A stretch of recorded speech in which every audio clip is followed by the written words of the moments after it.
यदि आप हमारे चैनल के सभी गाने को पसंद करते हैं तो डीडी प्रोडक्शन हाउस के यूट्यूब चैनल को लाल बटन दबा के सब्सक्राइब करें और घंटी के निशान को जरूर दबाएं।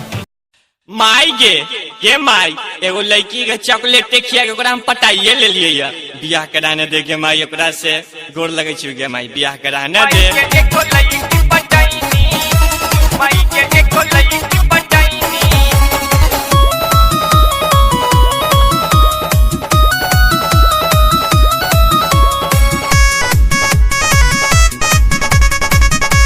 ओकरा चॉकलेट खियाइनी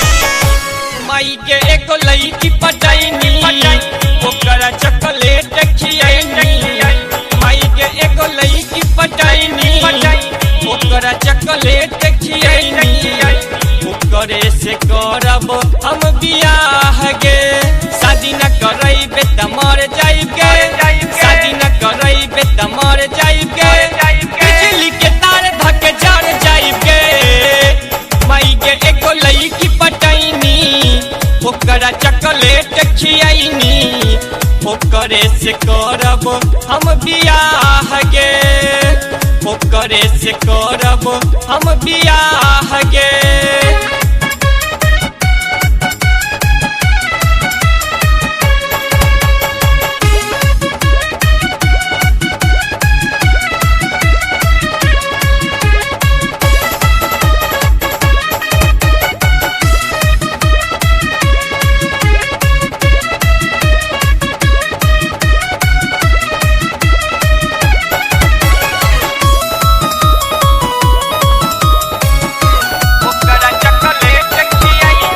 रोज बात करैले लगे नहीं मन मुलाकात करैले मोबाइल पे रोज बात करैले लगे नहीं मन मुलाकात करैले गाँव के पुरूब टोला घर ओकर बा गाँव के पुरूब टोला घर ओकर बा बात चला बाबा न तो रही इज्जत माई गे एगो लड़की पटाए है ओकरा चॉकलेट खिलाए है माई गे एगो लड़की पटाए है ओकरा चॉकलेट खिलाए है ओकरे से करेंगे बियाह गे ओकरे से करेंगे बियाह गे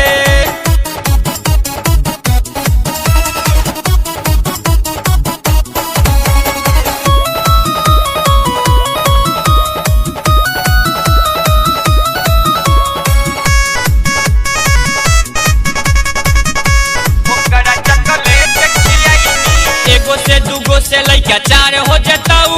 बाबू के कहबी त बुढ़वा फार हो जताऊ एगो से दूगो से लइका चार हो जताऊ बाबू के कहबी त बुढ़वा फार हो जताऊ कोई न बियाह त सुन के माई कोई न बियाह त सुन के माई घरवा में बड़का मार हो जताऊ माई के एगो लड़की पटाए है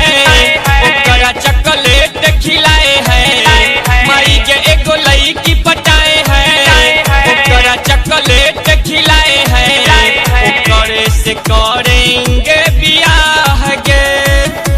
ओकरे से करेंगे बियाह गे